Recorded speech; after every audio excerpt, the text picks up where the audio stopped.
الحمد لله رب العالمين والصلاة والسلام على سيدنا محمد وعلى آله وصحبه أجمعين. أما بعد، قال الله سبحانه وتعالى في كتابه الكريم بعد أعوذ بالله من الشيطان الرجيم: وكلا نقص عليك من أنباء الرسل ما نثبت به فؤادك. وقال النبي صلى الله عليه وسلم: خيركم من تعلم القرآن وعلمه.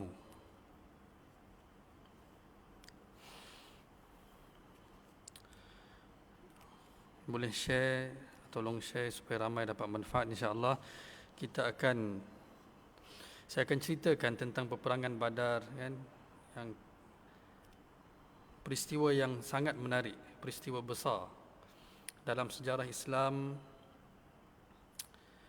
di mana Allah Subhanahu wa taala telah turunkan satu surah khas, surah Al-Anfal, di mana Allah telah ceritakan balik setiap apa yang berlaku dalam peperangan itu. Bayangkan betapa besarnya peperangan yang berlaku sehingga Allah turunkan satu surah selepas itu dan Allah ceritakan A to Z dengan detail apa yang berlaku dalam peperangan itu. Jadi nama surah adalah surah Al-Anfal.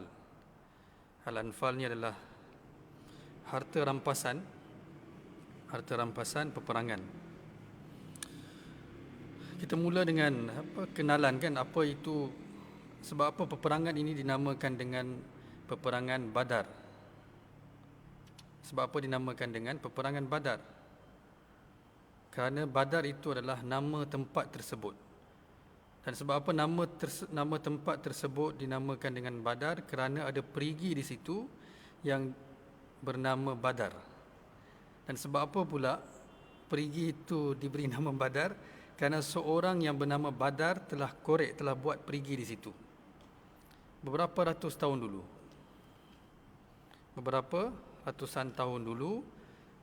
Dia telah, maksudnya daripada tarikh peristiwa Badar, sebelum tu, beberapa ratus tahun sebelum tu, dia telah buat perigi di situ, nama dia Badar, maka tempat itu diletak nama dengan nama Badar. Minta share lagi supaya ramai dapat manfaat.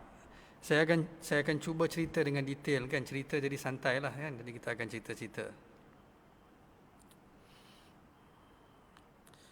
Bilakah berlaku peperangan Badar ini, peristiwa Badar ini? Peristiwa Badar telah berlaku pada tahun kedua Hijrah, pada bulan Ramadan. Pada bulan Ramadan tahun kedua Hijrah, lebih kurang setahun setengah selepas penghijrahan Nabi sallallahu alaihi wasallam ke Yathrib ataupun Al-Madinatul Munawwarah. Dan apakah yang menyebabkan berlaku peperangan Badar ini? Kita semua manusia, kan, kita lemah, kan, kita pun takut juga nak pergi perang, kan. Dan perang yang pertama, kan. Perang yang pertama yang diperangi oleh para sahabat ridwanullah alaihim ajma'in. Dalam surah Al-Anfal ni Allah Subhanahu wa taala sebut, kalaulah, kan, dalam surah Al-Anfal ni Allah Subhanahu wa taala sebut, ya ayuhan nabiyyu harridil mu'minina 'alal qital in yakum minkum 20 sabiruna yaghlibu mi'atain. Kalau ada 20 orang pun yang bersabar, kamu boleh memenangi, kamu boleh mengatasi 200, maksudnya 10 kali ganda. Jadi ini kali pertama mereka nak perang. Sebab apa saya sebut tu, saya akan jelaskan kemudian apakah tujuan saya bacakan ayat tadi.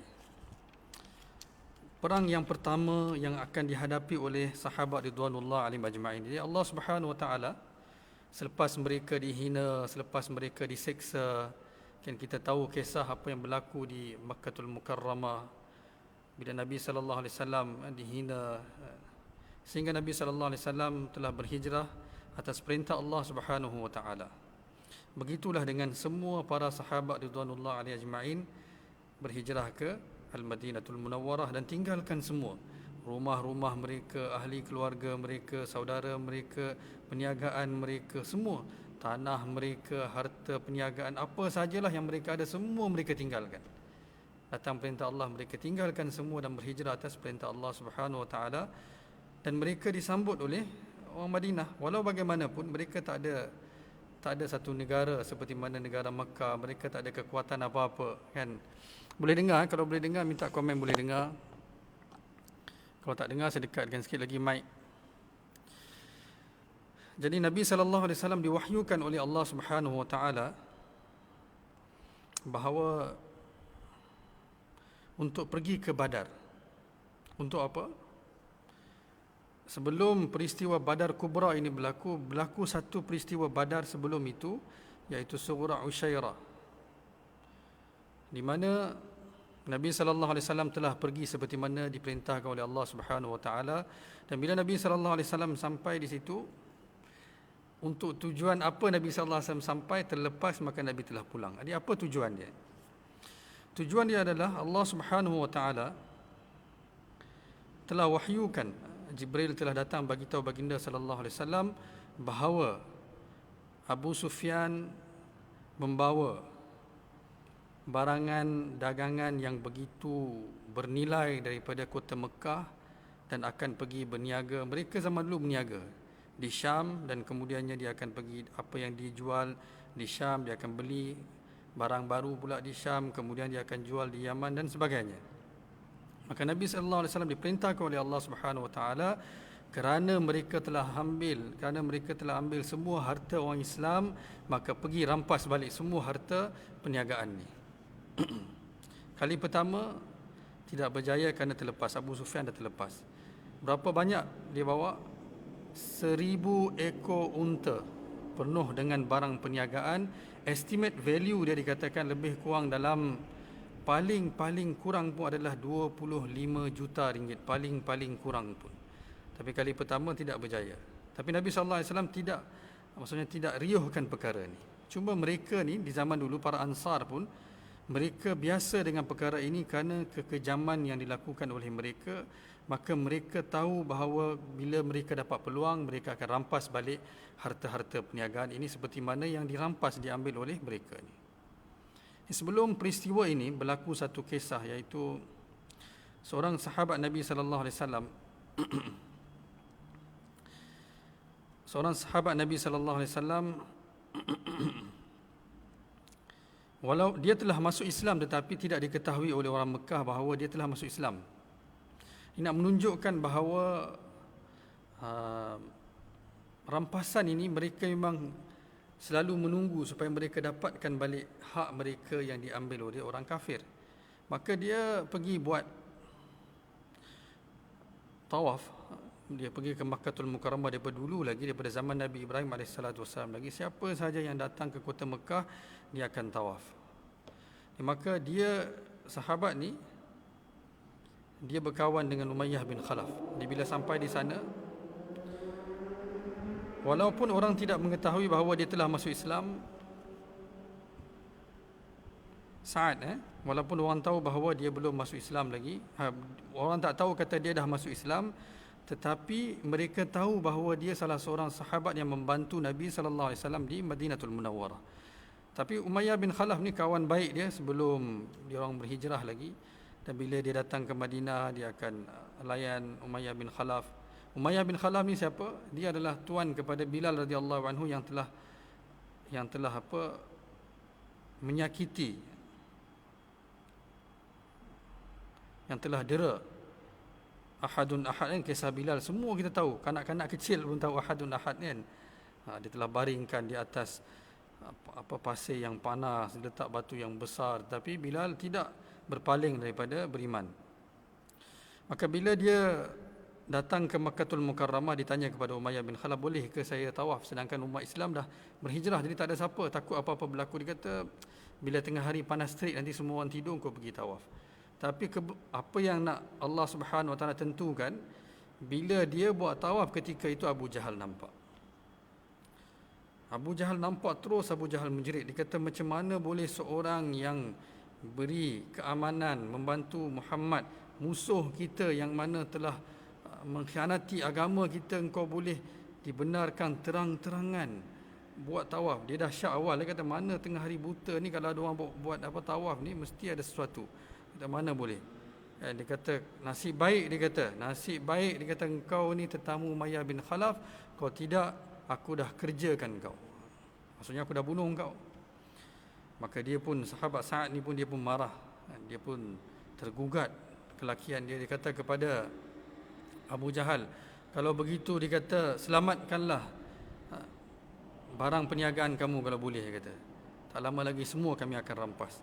Jadi dia dah bagi clue masa tu lagi. Tapi perkara ini adakah berlaku ataupun tidak berlaku, itu yang kita nak tahu sebenarnya. Apakah berlaku sebenarnya dalam peperangan Badar?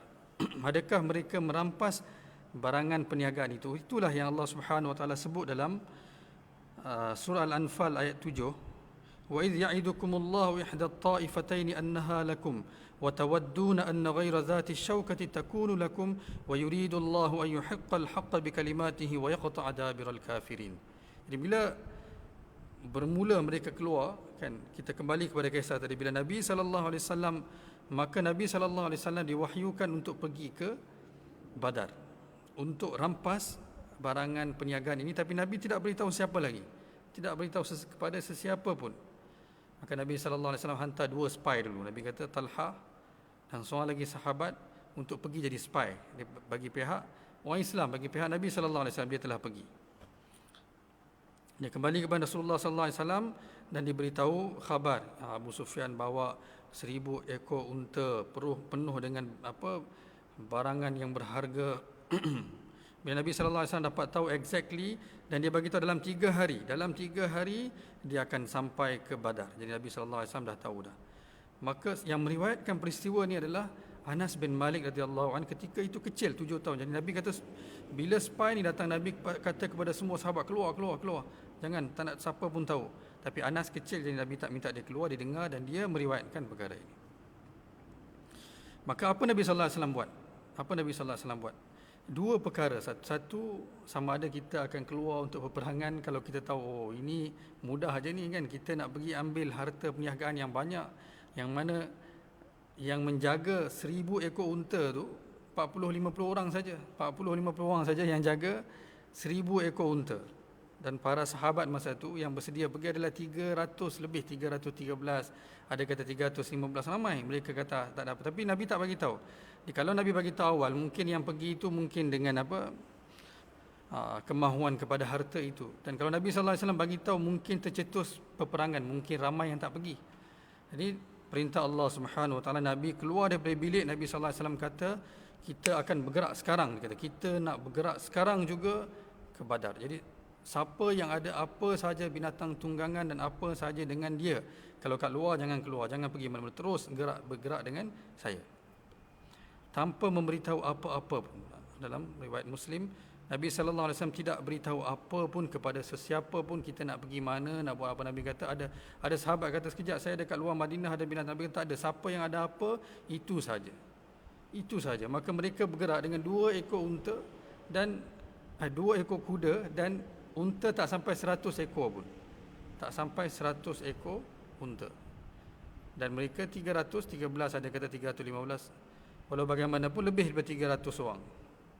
Jadi bila mereka dah keluar serta merta, Nabi sallallahu alaihi wasallam, sekali lagi Nabi sallallahu alaihi wasallam bila dah keluar, bila dah berkumpul, kan, baru Nabi sallallahu alaihi wasallam beritahu bahawa kita akan mendapatkan harta perniagaan atau barangan dagangan yang dibawa oleh Abu Sufyan. Ada 40, ada riwayat kata 50-60 orang je.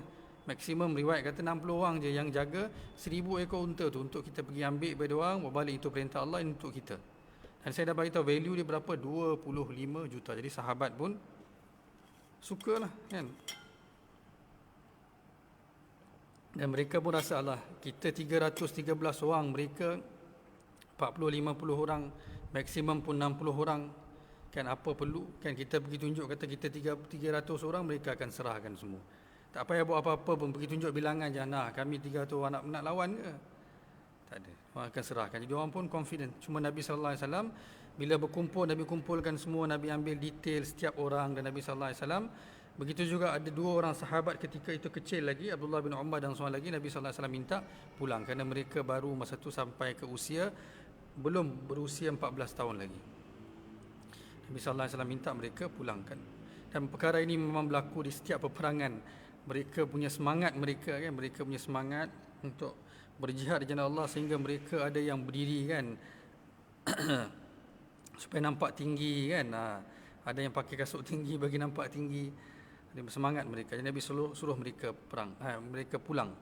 Oleh kerana perjalanan daripada Al-Madinatul Munawwarah ke Badar dekat saja. Zaman sekarang ni mungkin dalam 1 jam setengah dah boleh sampai dah. Jadi mereka baru jalan dalam 1 hari perjalanan. Maka Nabi kata kamu pulang.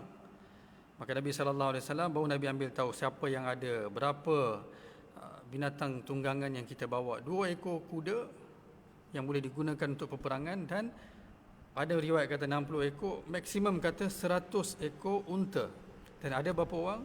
Ada lebih kurang 300 lebih orang. Ada kata 313, ada kata 315. Maka Nabi SAW telah susun. Di sini pun ada hikmah Nabi SAW nak bagi tahu perancangan Nabi SAW yang begitu rapi yang Nabi minta kita buat. Walaupun kita bertawakal kepada Allah, perancangan kita mestilah rapi, betul, dan kita menggunakan setiap pengetahuan yang kita ada bila kita travel ataupun kita nak pergi menghadapi musuh. Walaupun mereka tahu berapa orang je, 1000 ekor unta tu sekejap je kan, kalau bahagi dengan berapa orang, ada 40-50 orang je. Dan Nabi SAW telah bahagi, kata setiap ekor unta akan digunakan oleh 3 orang. Di sini ada perkara yang Nabi SAW telah jadikan satu tauladan selama-lamanya. Setiap ekor unta akan digunakan oleh 3 orang. Maksud basically, satu orang akan tunggang kan sekejap, lepas tu bergila-gila lah kan, bergila-gila berjalan mereka. Binatang tunggangan pun tak cukup, kerana mereka dikeluarkan serta-merta. Saya dah bagi tahu 2 sebab tadi. Tak nak ada yang tamak dan tak nak ada yang takut menghadapi peperangan. Sebab ni kali pertama mereka tak pernah lagi menghadapi situasi seperti ini. Maka begitu juga unta untuk baginda sallallahu alaihi wasallam ditetapkan 1 ekor unta untuk 3 orang. Nabi sallallahu alaihi wasallam, Ali radhiyallahu anhu, dengan ada seorang lagi. Maka kalau ikut kita, Nabi sallallahu alaihi wasallam leader, bukan setakat leader, rasul. Rasul pun sayyidul mursalin, khatamun nabiyyin. Mestilah kalau kita pun kita kata, ya Rasulullah, kamu paling berhak untuk menunggang unta ni, biarlah kami yang berjalan kaki. Betul tak? Kita pun akan kata perkara yang sama. Maka itulah yang dikatakan oleh Ali radhiyallahu anhu dan Abu Lubabah, sahabat seorang lagi. Kan Nabi sallallahu alaihi wasallam, bukan Nabi sallallahu alaihi wasallam kata, oh ni perintah saya, kita bergila-gila, ataupun okeylah, baiklah saya naik, korang jalanlah, adjustlah dengan orang lain, saya kan ketua, mana boleh saya ketinggalan nanti. Dengan penuh hikmah apa Nabi sallallahu alaihi wasallam bersabda? Dengan penuh hikmah apa Nabi sallallahu alaihi wasallam bersabda? Nabi sallallahu alaihi wasallam bersabda, korang ni tak adalah kuat sangat daripada aku kan? Tak adalah muda sangat daripada aku. Sedangkan ketika itu umur Nabi, usia Nabi 55 tahun. Ali mungkin 20 lebih. Abu Lubabah tak ada riwayat, tapi lebih kurang dalam usia 30-an, middle age.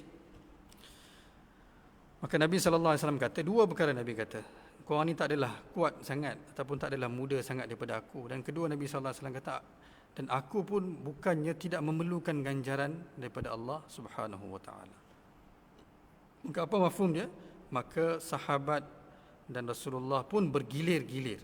Inilah yang dicontohi oleh Umar radhiyallahu anhu ketika masuk Jerusalem. Dia bergilir-gilir dengan khadam dia kan. Dia sekejap, lepas tu tukar khadam dia naik, dia yang bawa unta tu. Bila masuk Jerusalem, giliran, dia kata, engkau punya giliran naik. Dia Umar bawa. Jadi orang nampak, orang ingat yang menunggang tu khadam tu Umar, yang bawa tu khadam. Ini Umar radhiyallahu anhu telah mencontohi Nabi sallallahu alaihi wasallam. Tak ada apa special treatment yang Nabi ambil untuk baginda sendiri. Tak ada. Sama sahaja. Mereka pun bergilir-gilir, Rasulullah pun bergilir. Subhanallah. Inilah contoh terbaik. Laqad kana lakum fi Rasulillahi uswatun hasanatun liman kana yarjullah wal yawmal akhir. Inilah Allah berfirman dalam surah Al-Qalam, wa innaka la'ala khuluqin azim. Begitu mulianya akhlak Rasulullah.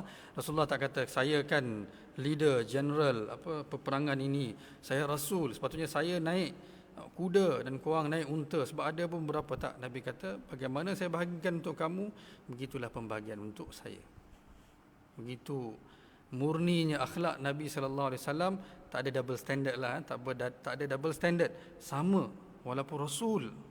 Kalau Nabi ambil kelebihan pun tak ada masalah, tapi Nabi punyalah mulia. Nabi kata, kita pun bergilir, maka mereka pun bergilir. Satu lagi peristiwa berlaku dalam perjalanan mereka, iaitu ada satu orang musyrik datang. Ada seorang musyrik datang jumpa Rasulullah. Dia kata, bila dia dah tahu kata mereka ni nak pergi serang karavan yang dibawa oleh Abu Sufyan, unta-unta dengan penuh dengan barang perniagaan yang saya dah bagi tahu value dia 25 juta, paling kurang, paling minima, ahli sejarah kata 25 juta paling minima dia punya value. Dia kata, saya pun tolong sekali. Sahabat pun sukalah, kata mungkin ada orang musyrik tolong, lagilah kita powerful. Dia dah tahu dia orang punya taktik dia, dan dia pun tahu kan dia boleh negotiate dan apa yang perlu. Nabi SAW kata, adakah kamu bersaksi bahawa tiada Tuhan selain Allah dan aku Muhammad sebagai pesuruh Allah? Dia kata tidak. Maka Nabi kata, inna la nasta'inu bi musyrik, maka kami tidak mengambil bantuan daripada seorang musyrik. Nabi SAW terus tolak. Selepas beberapa jam dia kejar balik, datang jumpa Rasulullah. Ya Rasulullah, dia kata, izinkan, wahai Muhammad, izinkan aku menyertai pasukan ini. Maka Nabi SAW kata, atashhad, adakah engkau bersaksi bahawa tiada Tuhan selain Allah dan aku Muhammad pesuruh Allah? Dia kata tidak. Maka Nabi kata, inna la nasta'inu bi musyrik, pergilah, kami tidak mengambil bantuan ataupun tidak memohon bantuan daripada orang musyrik. Kali ketiga dia datang, dia dah faham dah. Maka dia kata, asyhadu an la ilaha illallah wa asyhadu annaka Rasulullah, aku bersaksi bahawa tiada Tuhan selain Allah. Maka Nabi benarkan dia mengikut Nabi SAW. Baiklah, kita pause sekejap dekat sini. Apa yang berlaku di sana? Abu Sufyan pula. Abu Sufyan daripada ketika daripada Usyairah tu, dia dah mula alert dah. Dia kata ini ada something wrong ni. Sebab dia dah tahu dah Nabi SAW diperintah ataupun Nabi akan datang. Sebab dia dah tahu dah ada spy datang, maka dia dah alert dah. Jadi apa dia buat? Dia hantar wakil. Di wakil ni, bila Nabi SAW ini peristiwa 3 hari sebelum ini, dia dah nampak 2 orang sahabat, Talha dan seorang lagi, dia dah nampak dah. Maka dia pun datang. Dia datang menghampiri Badar. Maka dia nampak kesan ada traveller, ada musafir yang pernah berhenti di situ. Mereka ni walaupun tak ada teknologi sains seperti kita, tapi mereka ada kepakaran mereka yang luar biasa. Dia terus pergi ke tempat orang tu bermalam ataupun dia pernah duduk di situ. Dia tengok apa yang dia jumpa. Dia tak jumpa apa-apa pun kecuali apa yang dia jumpa, najis unta. Dia terus masuk tangan, dia nak tengok apa. Maka apa dia jumpa? Najis unta. Dia keluar, dia nampak biji tamar. Dia kata apa? Ini tamar Yathrib. Dia kata ini tamar Yathrib, Madinah punya tamar. Dia terus gelabah kelam kabut. Masa tu juga dia hire satu orang Badawi. Dia kata, jom bawa saya keluar daripada sini. Cepat-cepat dia keluar sampai ke tempat. Di dalam perjalanan daripada Syam, dia turun ke bawah. Daripada Syam dia turun ke bawah. Di sebelum sampai ke Makkatul Mukarramah, mereka akan lalu Badar. Maka dia dah kelang kabut. Dia pergi ke tempat tempat di mana dia telah tinggalkan dengan gunakan binatang tunggangan yang paling laju. Dia kejar.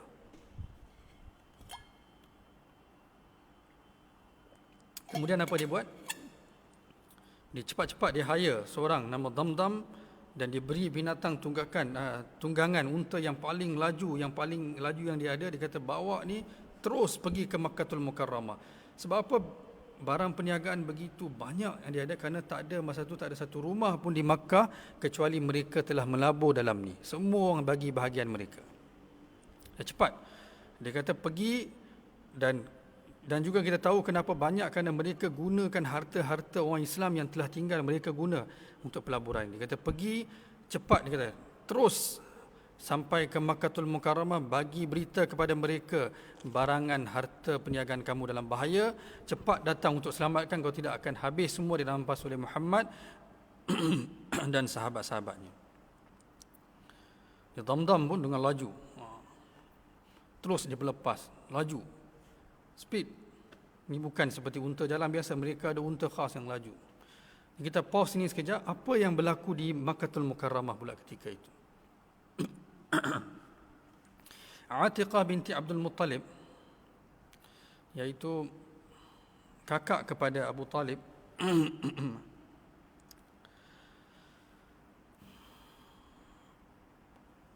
makcik kepada baginda sallallahu alaihi wasallam, dia bermimpi satu malam. Apa dia mimpi? Dia mimpi ada seorang pembawa berita datang ke Makkahul Mukarramah, membawa berita emergency. Dan orang tu terus datang dan terus masuk ke Masjidil Haram dan kata, "Ya Ghudar, wahai pengkhianat." Dia kata, "Kamu akan bertemu dengan kematian, dengan maut dalam 3 hari." Dan ini Atikah mimpi. Kemudian dia terus naik ke bukit Abu Qubais. Dia naik ke atas tu, sama, dia kata, "Wahai ya Ghudar, wahai pengkhianat, kamu akan bertemulah dengan maut, dengan kematian kamu dalam tempoh 3 hari." Kemudian dibaling satu batu besar daripada atas bukit itu.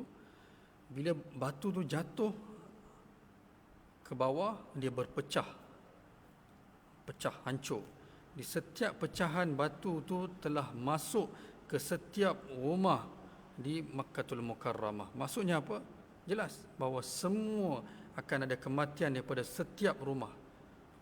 Perkara yang sama dulu, ya Ghudar. Dia kata, "Wahai pengkhianat." Apa khianat mereka buat? Mereka ni walaupun tak ada beriman, tapi mereka tak pernah sesekali mengkhianati kaum mereka.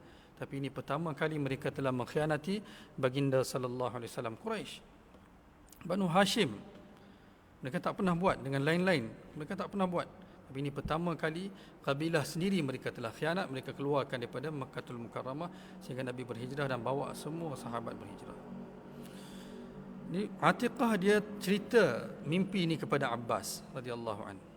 Dan dikata, maka Abbas kata kepada Atiqah, "Jangan cerita kepada siapa, takut nyawa kamu, membahayakan nyawa kamu." Maka Atiqah pun tak cerita. Tapi Abbas, dia pun keluar, dia bertemu dengan kawan dia yang agak rapat dengan dia, Walid bin Utbah.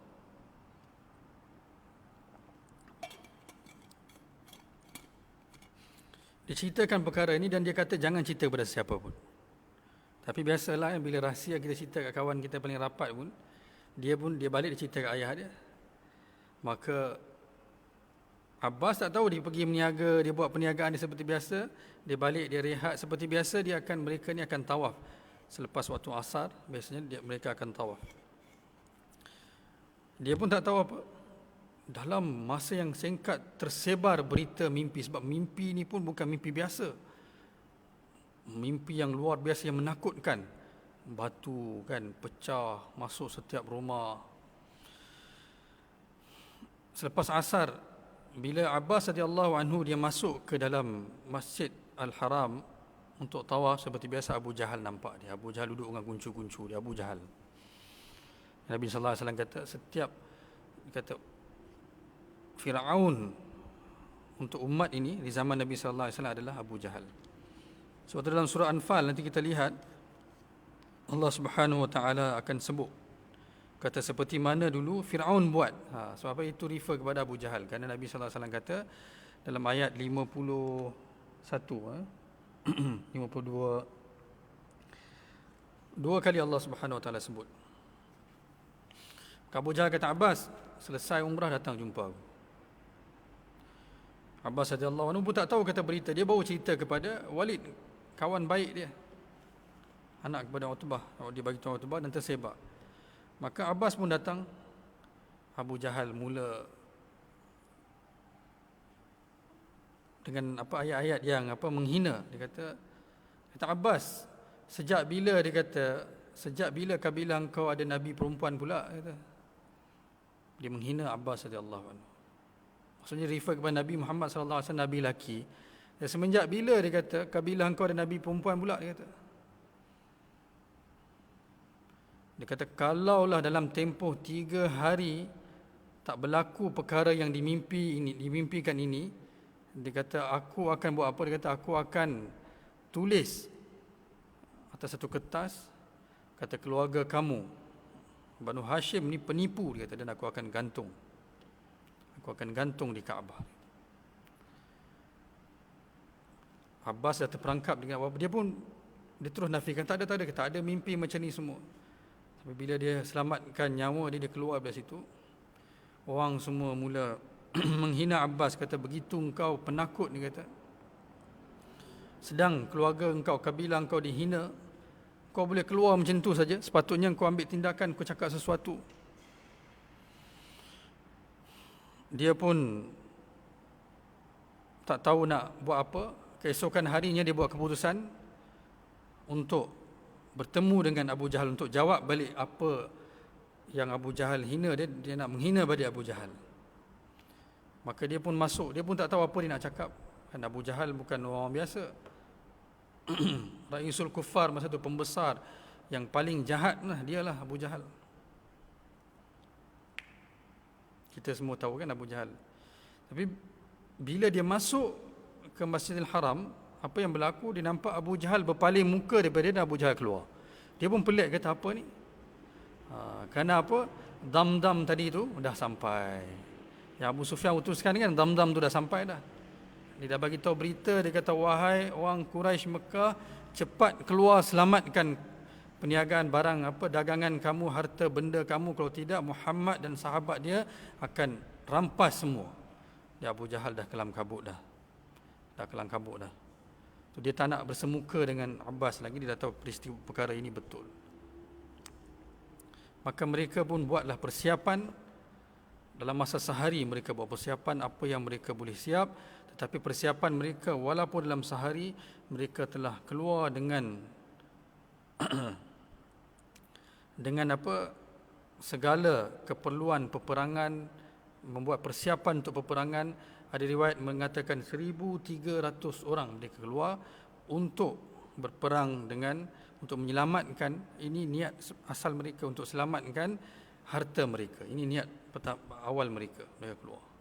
Sahabat berapa orang? 300 orang. Jadi inilah Allah sebut, wa idh ya'idukumullahu ihda at-ta'ifataini annaha lakum. Bila Allah telah janjikan untuk mereka, untuk kamu, bahawa salah satu saya sebut tadi Abu Sufyan, dan kedua tentera Quraisy daripada Mekah ni, kamu akan menghadapi salah satu. Wa tawadduna anna ghayra zati syaukati takunu lakum, dan kamu punya kehendak supaya kamu berjumpa dengan mereka yang tak ada harta lah. Tak ada harta, tak ada senjata, iaitu Abu Sufyan. Senang ambil harta baliklah. Kalau yang ni, Allah kata, tapi kami janji annaha lakum, kamu akan menang. Macam mana pun kamu akan menang. Mana-mana saja yang kamu temui, kamu pasti akan menang. Kerana apa? Kerana ini Allah Subhanahu wa taala telah tetapkan, wa yuridullahu an yuhiqqal haqqa bikalimatihi wa yaqta'a dabiral kafirin. Kerana Allah telah tetapkan kebenaran, Allah akan berikan kemenangan dan Allah akan hancurkan semua orang kafir. Inilah peristiwa besar yang berlaku di mana semua barisan pertama kufar yang pernah menyakiti Rasulullah yang kita pernah baca, semua nama-nama tu semua Allah Subhanahu wa taala musnahkan. Umayyah bin Khalaf, Ubay bin Khalaf, semua, Abu Jahal, siapa saja yang kita pernah dengar kan, Utbah, semua, Syaibah, siapa, semua mereka ni Allah Subhanahu wa taala telah musnahkan, telah hancurkan mereka. Tak ada siapa, cuma tinggal second layer lah lepas tu. Abu Lahab pun lepas peperangan Badar, nanti kita sampai ke situ, lepas peperangan Badar Abu Lahab pun mati. Ya Allah Subhanahu wa taala janji. Tapi siapa yang mereka bertemu? Dah azan isyak dah. Jadi kita kena sambung lagi lah. Adakah mereka bertemu dengan jemaah Abu Sufyan yang bawa harta, yang sahabat pun kalau boleh nak itulah. Ini mereka tak sedia adalah perang kali pertama, nak menghadapi pula berapa kali ganda. Mereka 4 kali ganda tentera mereka dengan penuh persiapan, equipment peperangan. Mereka tak ada apa-apa, binatang tunggangan pun tak ada. Jadi mereka kata, wa tawadduna anna ghayra zati syaukah, kalau boleh mereka bertemu dengan tentera yang tak ada senjata lah, dan sedikit 40-50 orang dan ambil.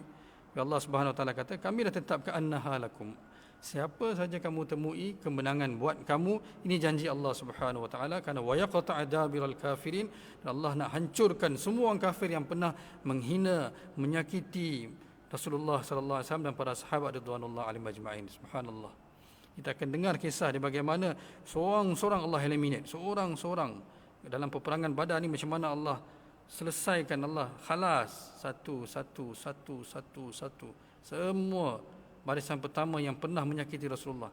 Ini ketentuan Allah, liyuhiqqal haqqa wa yubtilal batila walau karihal mujrimun. Allah kata untuk apa? Untuk Allah menegakkan hak, bahawa Allah janji Rasulullah sallallahu alaihi wasallam, kata Allah akan bantu, maka Allah telah bantu. Mereka kata kan, Nadar kata kepada Rasulullah, Kalau betul kata mana, turunkanlah azab, kata Allah kata ini. Mana boleh Allah turunkan azab di Mekah sedangkan Rasulullah, wa ma kana Allahu mu'adzibahum wa anta fihim, Nabi kat situ, mana boleh turun azab? Tunggu Allah keluarkan mereka dan Allah hancurkan, Allah bunuh seorang-seorang. Falam taqtuluhum walakinna Allah qatalahum.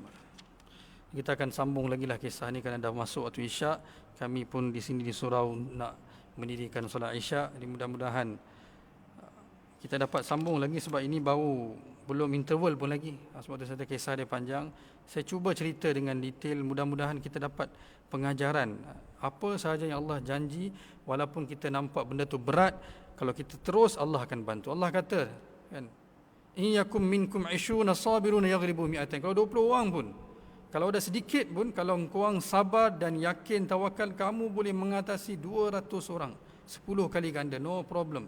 Inilah yang kita nak belajar, bagaimana dan apa seterusnya berlaku, bagaimana Allah turunkan malaikat, bantuan apa yang Allah berikan, bagaimana mereka menang, lepas kemenangan itu apa yang berlaku, binasrillah yang Allah sebut dalam surah Ar-Rum kan, ghulibatir rum fi adnal ard wa hum min ba'di ghalabihim sayaghlibun, binasrillah yansuru man yasha.